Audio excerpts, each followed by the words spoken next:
10th class mathematics public ఎగ్జామ్‌లో నేను 8 mark question అంతా రాసాను. బట్ ఆన్సర్ కరెక్ట్‌గా రాయలేదు. లేదంటే 4 మార్క్ క్వెషన్ కూడా బాగా రాసాను. మధ్యలో లాస్ట్‌లో చిన్న మిస్టేక్ వచ్చింది. ఇలాగా చిన్న చిన్న మిస్టేక్స్ వచ్చినప్పుడు మనకి ఎన్ని మార్క్స్ రావచ్చు? ఎన్ని మార్క్స్ పోవచ్చు? అనేది మనం ఇక్కడ మాట్లాడుకుందాము. ఈ వీడియో ద్వారాగా మీకు పబ్లిక్ ఎగ్జామ్‌లో మ్యాథమెటిక్స్‌కి సంబంధించి ప్రెజెంటేషన్ ఎలా ఇవ్వాలి? ఏ మార్క్ క్వెషన్స్ ఎంత వరకు రాయాలి? ఎంత లెంగ్తీ రాయాలి? అండ్ లాంగ్ ఆన్సర్ క్వెషన్స్ వచ్చేసరికి మీకు మంచి స్కోర్ రావడానికి ఇంకా మీరు ఎక్స్‌ట్రాగా యాడ్ చేసుకోవాల్సిన పాయింట్స్ ఇవన్నీ కూడా మనం ఈ వీడియోలో మాట్లాడుకుందాము. ఇక్కడ మార్కింగ్ స్కీమ్ అంటే మార్కింగ్ స్కీమ్ అంటే మీరు రాసిన దానికి స్కోరింగ్ ఎలా వస్తుంది అనేది మెయిన్ పాయింట్ అన్నమాట. ఈ వీడియోలో మనం మాట్లాడుకునేది. మొదటిగా నేను వెరీ షార్ట్ ఆన్సర్ క్వెషన్స్ గురించి మాట్లాడుతున్నాను. ఇవి మేబీ ఒక్కొక్క స్టేట్‌కి ఒక్కొక్కలాగా ఉండొచ్చు. మాక్సిమం 1 మార్క్ గాని, హాఫ్ మార్క్ గాని మనం కన్సిడర్ చేస్తే గనక. అండ్ 1 హాఫ్ మార్క్, 2 మార్క్స్ కూడా మనం వెరీ షార్ట్ ఆన్సర్‌గా కన్సిడర్ చేయొచ్చు. అయితే నేను మార్క్స్ ప్రకారం చెప్తాను. ఇప్పుడు హాఫ్ మార్క్ అనుకోండి కంపల్సరీ బిట్ రూపంలో వచ్చేస్తది ఒకవేళ వస్తే. బిట్స్ అయితే మీకు తెలిసిందే ఆప్షన్‌లో ఒక ఆప్షన్ పెడతారు. దానికి రాయడానికి ఏముండదు.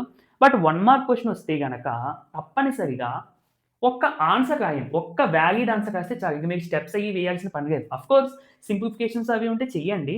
బట్ ఆ క్వెషన్ 1 మార్క్ అని అడిగితే మీరు డైరెక్ట్‌గా అక్కడ అడిగిన దానికి డైరెక్ట్ ఆన్సర్ ఇచ్చేస్తే సరిపోద్ది. ఓకే. అండ్ ఇక 2 మార్క్ క్వెషన్స్‌కి వచ్చేస్తే డైరెక్ట్‌గా ఆన్సర్ రాయకుండా ఒక 2, 3 స్టెప్పులు వేయండి. స్టెప్స్. సరే చిన్న క్వెషన్సే కదా! అవి కూడా 2, 3 స్టెప్‌లు ఎలా వస్తాయి అంటే, సింపుల్‌గా మీరు ఇప్పుడు ఫర్ ఎగ్జాంపుల్ చిన్న ఎగ్జాంపుల్ తీసుకుందాం. సాల్వ్ అని చెప్పి 4x + 2 = 10 అని చెప్పి ఇచ్చారు. జస్ట్ ఎగ్జాంపుల్‌గా అనుకుందాం. ఇది మనం చూసిన వెంటనే డైరెక్ట్‌గా వేసేయొచ్చు. 2 అటు పంపించేస్తే 10 - 2 అంటే 8 అవుతది. సో, x = 2 ఇలా సింపుల్‌గా రాసేయొచ్చు. లేదంటే కొంచెం మనం ఎక్స్‌ట్రా స్టెప్స్ పడేలా రాయాలి అంటే గివెన్ అని చెప్పి 4x + 2 అని రాస్తారు. = 10 దీన్ని సింప్లిఫై చేసి లాస్ట్‌లో ఆన్సర్ వస్తదా? హెన్స్ అని చెప్పి x = 2 వేస్తారు. అంటే ఇక్కడ గివెన్ అనే దానికి ఇక్కడ ఒక స్టెప్ అయిపోద్ది. లాస్ట్ వచ్చిన ఆన్సర్‌కి ఒక స్టెప్ అయిపోతది. మధ్యలో ఇంకొక స్టెప్పే కదా సింప్లిఫికేషన్ ఒక్కొక్క 2 స్టెప్‌లు. ఓకేనా? అలా ప్లాన్ చేసుకోండి. ప్రాబ్లమ్ లెంగ్తీగా కనిపిస్తది. చక్కగా ఫుల్ మార్క్స్ కూడా వస్తాయి. అండ్ ఇంకొక విషయం. అవసరం లేని దానికి మాత్రం అక్కడ నీడ్ లేని దానికి మీకు ఎక్స్‌ట్రా స్టెప్స్ సొంతంగా ఏమి రాయొద్దు మ్యాథమెటిక్స్‌లో. మనం ఇప్పుడు క్వెషన్స్‌లో చూడండి ఒక్కొక్కసారి మ్యాటర్ సరిగ్గా దొరకకపోతే క్వెషన్స్ అంటే అదర్ సబ్జెక్ట్స్‌లో మనం సొంతంగా రాసే స్కోప్ ఉంటది. ఎందుకంటే థియరీ కాబట్టి. ఇక్కడ లేనప్పుడు అనవసరమైనవి గాని వేసారంటే ప్రాబ్లమ్ పోయే ఛాన్స్ ఉంటది. ఓకేనా? అందుకని చాలా జాగ్రత్తగా చూసుకోవాలి. ఇక మూడోది 4 మార్క్స్‌కొచ్చేస్తే ఒక 5-7 స్టెప్స్ వచ్చేలా చూసుకోండి. ఓకేనా? ఏం లేదు అక్కడ కూడా అంతే గివెన్, హెన్స్ అని చెప్పి ఆన్సర్‌కి 2 స్టెప్పులు పోతాయి. మధ్యలో ఒక 3, 4 స్టెప్పులు వచ్చేలా చూసుకుంటే సరిపోతది. లెంగ్తీ వైస్ చూసుకుంటే ఫుల్ పేజ్ పట్టదు నాకు తెలిసి. పేజ్ కన్నా తక్కువగానే అయిపోతది 4 మార్క్స్. హాఫ్ పేజ్ గాని, ఇంకా పేజ్ కన్నా కొంచెం 3/4 4 పార్ట్స్ అనుకుంటే పేజ్ అందులో ఒక 3 పార్ట్స్ పట్టేలా కన్నా రాసుకోవచ్చు. No problem. అండ్ ఇక లాంగ్ ఆన్సర్ క్వెషన్స్‌కొచ్చేస్తే కంపల్సరీ ఒక పేజ్ 100% పక్కాగా రావాలి. మీరు బాగా చిన్న అక్షరాలు రాయొద్దు మ్యాథమెటిక్స్‌లో. కొంచెం పెద్ద అక్షరాలు వచ్చేవి కొంచెం పెద్దగా కనిపించేవి అర్థమయ్యే విధంగా రాసుకోండి. ఒక పేజ్ అండ్ హాఫ్ 2 పేజెస్ వచ్చినా నో ప్రాబ్లమ్. ఎందుకంటే మనకి లాంగ్ ఆన్సర్ క్వెషన్ 8 మార్క్స్‌కి అడగొచ్చు. లేదంటే 6 మార్క్స్‌కి అడగొచ్చు. తెలంగాణ వాళ్ళకైతే 6 మార్క్స్ కాబట్టి పేజ్ కంపల్సరీ. పేజ్ దాటినా ఓకే. బట్ ఏపీ వాళ్ళకైతే 8 మార్క్స్ ఇవ్వాలి దీనికి. 8 మార్క్స్ ఇవ్వాలి కాబట్టి దానికి తగ్గట్టుగా మీరు పేజ్ అండ్ హాఫ్ కానీ 2 పేజెస్ గాని వచ్చే విధంగా కొంచెం దాన్ని అరేంజ్ చేసుకుంటే సరిపోద్ది. అయితే ప్రెజెంటేషన్ చెప్తానన్నాను కదా లాంగ్ ఆన్సర్ క్వెషన్‌కి సంబంధించి. లాంగ్ ఆన్సర్ క్వెషన్స్‌లో ఎప్పుడైనా సరే, క్వెషన్‌లో ఇచ్చిన ఇన్ఫర్మేషన్ రాసుకోండి. Not only for long answer questions. నేనైతే అన్ని క్వెషన్స్‌కి రాయమంటాను. క్వెషన్‌లో ఏమి ఇచ్చారు, మనం ఏం ప్రూవ్ చేయాలి. సో, గివెన్ అని చెప్పి రాస్తారు. వి హావ్ టు ప్రూవ్ లేదా వి హావ్ టు షో అని రాస్తే అక్కడికి 2 స్టెప్‌లు అవుతది కదా సో, నీట్‌గా ఉంటది. వీటికి రాసినా రాయకపోయినా లాంగ్ ఆన్సర్ క్వెషన్స్‌కి మాత్రం తప్పకుండా రాయండి. 10థ్ క్లాస్ ట్రిగ్నోమెట్రీలో ప్రూవ్ దట్ అని చెప్పి ఉంటాయి. అక్కడ మనము వి హావ్ టు ప్రూవ్ అని చెప్పి మళ్ళీ క్వెషన్ రాసేయొచ్చు ఒక స్టెప్ కింద. దాని కింద ఎల్‌హెచ్‌ఎస్ అని తీసుకొని మళ్ళీ ఇంకొక స్టెప్ రాయొచ్చు. అక్కడికి 2 స్టెప్‌లు మీకు క్వెషన్‌లో ఉన్నవే రాస్తారు. తప్పేం కాదది. లాంగ్ ఆన్సర్ క్వెషన్‌కి రాయొచ్చు. ఓకేనా? And diagrams if possible diagram వేసేటువంటి ఛాన్స్ ఉంటే 8 మార్క్ క్వెషన్‌లో లాంగ్ ఆన్సర్ క్వెషన్‌లో డయాగ్రామ్ వేయడానికి ఏ మాత్రం పాసిబిలిటీ ఉన్నా కానీ కంపల్సరీ ఆ డయాగ్రామ్ వేయండి. ఖచ్చితంగా వేయండి ఆ డయాగ్రామ్. అర్థమవుతుందా? అండ్ మనం స్టెప్స్ రాసేటప్పుడు ఒక్కొక్క స్టెప్‌కి ఒక్కొక్క ఫార్ములా యూజ్ అవుతది. ఫర్ ఎగ్జాంపుల్ నేను ఈ స్టెప్ రాయడానికి A+B² ఫార్ములా ఉపయోగపడింది అనుకోండి. ఈ పక్కన ఇలా సింబల్ పెట్టి A+B² అని చెప్పి ఇలా ఫార్ములా రాయండి. అది ట్రిగ్నోమెట్రీ అయినా, లాగరిథమ్స్ అయినా ఏ చాప్టర్ అయినా గానీ ఇలా రాస్తే అది ఇంకా మంచి ప్రెజెంటేషన్, మంచి ఇంప్రెషన్ వస్తదన్నమాట. ఓకే. అండ్ లాస్ట్‌లో ఆన్సర్ రాస్తా కదా నాన్న. ఫర్ ఎగ్జాంపుల్ దీన్ని సాల్వ్ చేశాను. నేను ఏదో సమ్‌ని సాల్వ్ చేస్తే హైట్ ఆఫ్ ద ట్రీ ఏదో సమ్ ఆన్సర్ వచ్చింది. Height of the tree equal to 10 metres అని నాకు ఆన్సర్ వచ్చింది యాక్చువల్లీ. నేను హైట్ ఆఫ్ ద ట్రీని హెచ్ ఏదో అనుకుని H is equal to 10 metres అని చెప్పి ఉంచేసాను ఇక్కడితో. ఇలా కాకుండా హెచ్ అంటే ఏంటి? హైట్ ఆఫ్ ద ట్రీ కదా! So therefore height of the tree అని చెప్పి ఇలా లాస్ట్‌లో హైలైట్ చేయండి. ఇది చాలా చాలా ఇంపార్టెంట్ నాన్న. మ్యాథమెటిక్స్‌లో మీరు ఎగ్జామ్స్‌లో వచ్చిన ఆన్సర్‌ని హైలైట్ చేసుకోండి తప్పనిసరిగా. ఎందుకంటే హైలైట్ చేసినప్పుడు జస్ట్ మీకు మీరే ఇమాజిన్ చేసుకోండి. మీకు ఒక పేపర్ ఇచ్చారు కరెక్షన్ చేయమని. మీరు ఫస్ట్‌లో సమ్ అంతా చూసేదానికంటే మొదటగా ఆన్సర్ చూసుకుంటారు. ఆన్సర్ కరెక్ట్ అనుకోండి. అప్పుడు ఫాస్ట్‌గా క్వెషన్ ఒకసారి ఓవర్‌లుక్‌గా చూసేసుకొని 2 మార్క్స్ ఇచ్చేస్తారు. మీరు ఆన్సర్ ఒకవేళ తప్పొచ్చిందనుకోండి, అంత మాత్రాన మీకు మొత్తం పోగొట్టదు కదా! మీరు అప్పుడు ఫస్ట్ నుంచి కరెక్ట్‌గా చూసుకుంటా వస్తారు. ఎక్కడ తప్పొచ్చిందో అక్కడి నుంచి పోతాయి. ఓకే. సో, అలా మీరు చూసుకోవాలన్నమాట. నెక్స్ట్ నాన్న మనకి మార్క్స్ ఎలా ఉంటుంది? ఐ మీన్ మార్క్స్ ఇవ్వడం అనేది, తీయడం అనేది ఎట్లా ఉంటుందంటే, ఇప్పుడు 1 మార్క్ క్వెషన్స్ అనుకోండి నాన్న, క్వెషన్ తప్పైతే పోతది. 1 మార్క్ పోతది ఇంక అందులో డౌటే లేదు. ఒక్కొక్కసారి మనకు హాఫ్ మార్క్ రావచ్చు. మీరేమన్నా ఫార్ములా రాసినా, లేదంటే ఏదైనా చిన్న డయాగ్రామ్స్ అవి ఇవి వేసినా ఒక్కొక్కసారి హాఫ్ మార్క్ రావచ్చు. బట్ 90% 1 మార్క్ పోతది. మీరు క్వెషన్ తప్పు రాస్తే. ఇక 2 మార్క్స్ కంటే నాన్న నేను ఒక 3 స్టెప్స్ చెప్పాను గదా! అందులో మీరు ఆన్సర్ తప్పు వేసి, పైన స్టెప్స్ అవి కొంచెం కరెక్ట్‌గా ఫార్ములా అది బానే వేస్తే 1 మార్క్ రావచ్చు. లేదు పై స్టెప్స్ తప్పు వేసి, పై స్టెప్ తప్పు వేస్తే ఆన్సర్ రాదు కదా! పోనీ మీకు ఆన్సర్ దానికి గుర్తుంది. కానీ ప్రాసెస్ గుర్తులేదు అనుకుంటే, పోనీ ఆ కేసులో అది లీస్ట్ కేసులో అనుకున్నా మీరు ఆన్సర్ వేసారు కాబట్టి దానికి 1 ½ మార్క్స్ లేదా 1 మార్క్ రావచ్చు. ఓకేనా? అండ్ ఇక 4 మార్క్స్ విషయానికి వచ్చేస్తే నాన్న మనకొక 5-6 స్టెప్స్ ఉంటాయి. ఓకేనా? 5-6 స్టెప్స్ ఉంటాయి.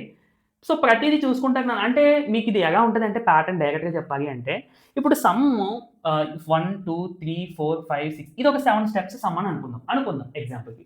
దీనికి ఒక 4 మార్క్స్ ఇవ్వాలి. ఏ 4 మార్క్స్ ఇవ్వాలన్నప్పుడు ప్రతి స్టెప్‌కి ఒక మార్క్ అయితే 7 వచ్చేస్తుంది కదా! అంటే అప్రాక్స్‌గా ఒక్కొక్క స్టెప్‌కి హాఫ్ మార్క్ పడుతుంది. అవునా కదా! మీరు ఒక 4 స్టెప్పులు కరెక్ట్‌గా చేశారు నాన్న. 4 స్టెప్పులు కరెక్ట్‌గా చేశారు. 4 స్టెప్పులు. లాస్ట్‌లో ఈ 3 స్టెప్‌లో మిస్టేక్ ఉంది. 4 మార్క్స్‌కి మీకు మాక్సిమం 2 ½ నుండి 3 మార్క్స్ గెస్ చేయొచ్చు. లేదంటే 2 ½ ఇంకా లేదంటే లీస్ట్ ఇంక చూసుకుంటే 2కి 3కి మధ్య ఉంటది నాన్న. 2 మార్క్స్ పడొచ్చు, 3 మార్క్స్ రావచ్చు, లేదంటే 2 ½ రావచ్చు. ఇంక అంతే అందులో డౌట్ లేదు. ఆన్సర్ కరెక్ట్‌గా రాలేదు కాబట్టి ఒక మార్క్ తప్పనిసరిగా తీసేస్తారు. అర్థమవుతుందా? అలా ఉంటదన్నమాట. అంటే చాలా మంది అనుకోవచ్చు ఇప్పుడు మేము ఆన్సర్ తప్పు చేసాం అంటే సమ్ అంతా పోతదా అని. సమ్ అంతా తీయరు. నువ్వు ఎన్ని స్టెప్స్ అయితే రాసావో అది ఎన్ని మార్కుల క్వెషనో దాన్ని ఆధారం చేసుకొని కరెక్షన్ చేసే టీచర్ కరెక్షన్ చేస్తారు కదా! వాళ్ళు ఓకే. ఇన్నెయ్యొచ్చు అని చెప్పి వాళ్ళు అక్కడ అనుకుని వేస్తారనమాట. అంతేగాని ఈ స్టెప్ రాస్తే దీనికి కంపల్సరీ 1 మార్కు, ఈ స్టెప్ రాస్తే కంపల్సరీ దీనికి 1 అలా ఏమి ఉండదు. అంతగా ఏమి ఉండదు. అంతగా ఉండాలంటే, అంతగా చూడాలంటే అది ఇంపాసిబుల్ అక్కడ కరెక్షన్ చేసేటప్పుడు. ఓకేనా? అందుకనే నేనేమంటున్నాను, ఇప్పుడు ఇది 4 మార్కుల క్వెషన్ అయితే కేవలం 4 స్టెప్పులు వేయడం గాదు. 4 స్టెప్పులైతే నువ్వు ఒక్కొక్క స్టెప్‌కి ఒక్కొక్క మార్క్ పోతదక్కడ.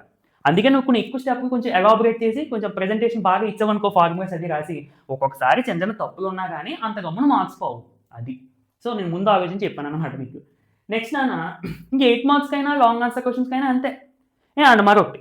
ఇప్పుడు ఆహ్, నువ్వు ప్రాసెస్ ఇక్కడ ఎక్కడో మధ్యలో 2 స్టెప్పులు అటు ఇటు అయింది. బట్ ఆన్సర్ నీకు గుర్తుండి ఆన్సర్ చేసేసావు. ఆన్సర్ నీకు గుర్తుంది. నువ్వు బాగా ప్రాక్టీస్ చేసిన సమ్. ప్రాసెస్ ఎక్కడో చిన్న మిస్టేక్ వచ్చింది. ఆన్సర్ మాత్రం వేసేసావు. అది 4 మార్క్స్ క్వెషన్. అయితే నువ్వు ఆన్సర్ వేసావు కాబట్టి ఆ ఆన్సర్‌కి ఒక 1 మార్క్ ఇవ్వచ్చు. ఈ మధ్యలో స్టెప్స్ మరి కొన్ని మిస్టేక్ చేసావు కాబట్టి ఒక్కొక్కసారి పోతూ ఉంటాయి. ఒక్కొక్కసారి నాన్న ఫర్ ఎగ్జాంపుల్ ఇదే సమ్ ఇక్కడ నుండి తప్పు చేసావనుకో నువ్వు. ఈ స్టెప్ నుండి. నువ్వు రాసిన 2 స్టెప్పులకి మార్క్స్ వస్తాయి. ఈ మొత్తానికి పోతాయి. అంటే నువ్వు ఏది రాసినా మార్క్స్ రావు. అది గుర్తుంచుకో.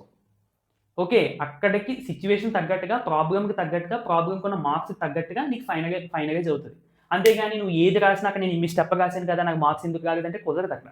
అర్థమవుతుందా? సో, ఆ విధంగా నువ్వు ప్రెజెంట్ చేసేటప్పుడు, రాసేటప్పుడు కరెక్ట్‌గా రాయడం నేర్చుకో. అనవసరమైంది, అవసరం లేనిది రాయకు. అదే అనవసరమైన, అవసరం లేనిదని ఒకటే కదా! ఇలాంటివి రాయకు. రాయకుండా చక్కగా అక్కడున్న పాయింట్స్‌ని, ఫార్ములాస్‌ని యూజ్ చేసి కొంచెం ఎలాబొరేట్ చేసి సమ్ నీట్‌గా రాస్తే కంపల్సరీ మీకు మంచి స్కోర్ వస్తది. మీరు నేను చెప్పిందే మళ్ళీ చెప్తున్నాను. ఎక్కడో చిన్న తప్పు ఉండడం వల్ల సమ్ అంతటికి మార్క్స్ పోతాయి అంటే మార్క్స్ పోవు కానీ నాన్న నువ్వు సమ్‌లో ఒక్క చిన్న తప్పు చేసావనుకో సమ్ పోతది. అర్థమవుతుందా? నువ్వు చూడు ఇప్పుడు 7 స్టెప్స్ సమ్ చేసావు. దీనికి ఒక 6 మార్క్స్ అనుకుందాం ఎగ్జాంపుల్‌కి. కానీ ఆన్సర్ కరెక్ట్‌గా రాలే. స్టెప్స్ కూడా నువ్వు కొంచెం అటు ఇటుగా వేసావు. ఇంత మాత్రాన మొత్తం తప్పు కదని చెప్పి 0 మార్క్స్ కూడా ఎయరు. కొంచెం అది ఒక 6 మార్క్స్ కాబట్టి ఒక 2 marks ఎయొచ్చు compulsory.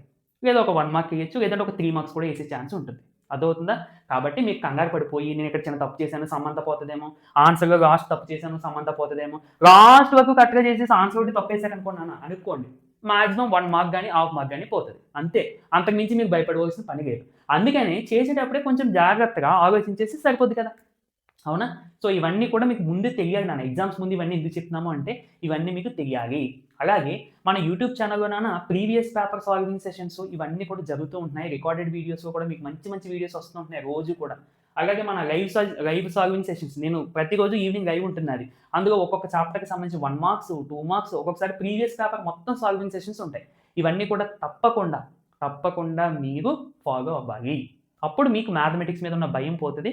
And most important update వచ్చేసరికి టుమారో ఇది ఎప్పుడు రిలీజ్ అవుతుందో నాకు తెలీదు ఈ వీడియో. బట్ ఇది వీడియో రిలీజ్ అయిన ఏ రోజైనా నాకు తెలీదు.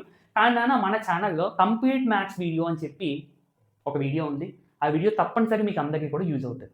సో, మన ఛానెల్‌ని సబ్స్క్రైబ్ చేసుకొని డైలీ ఫాలో అవ్వడానికైతే ట్రై చేయండి.